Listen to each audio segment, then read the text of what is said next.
When we arrived to Auschwitz, the minute they opened the wagons, it was just total, complete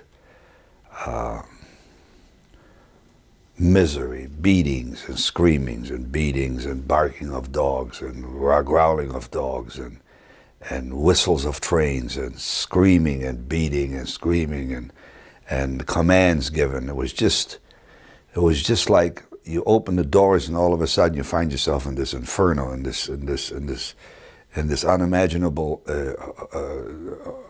horror that you, as a adult or a child, would see in nightmares, and it was just coming through. And we were just holding on to each other, and I don't know, within minutes, my mother and my sister were dragged to one side, and I was dragged with my dad to another. We were told to go to another side. And they never had a chance to say goodbye to my mother, never had a chance to say goodbye to my sister. The pace, the speed of this thing, it was done by design. It was done to both for the person not to be able to comprehend or understand or in any way be able to think for a second what was happening. It was just incredible. It was just an incredible situation. And it was just, as I tell it to you now, it's difficult for me to even describe it, because it was happening on a minute-to-minute situation.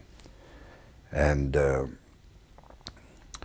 I got into this line. It was this big line, and I saw my mother on the other side. There was another side where the women went, and I never saw her cry. I never saw her reach out. She just, the last time I saw her, she was hanging on to my sister.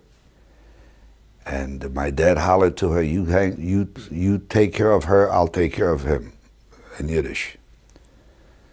And whatever we have to do, this was the last word I heard. And my dad threw me in front of him.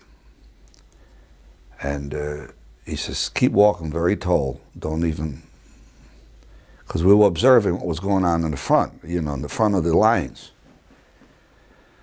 And the one thing you didn't want is for the Germans to see that you were holding on to your child, because that was the whole idea, is to break up the family, murder the family.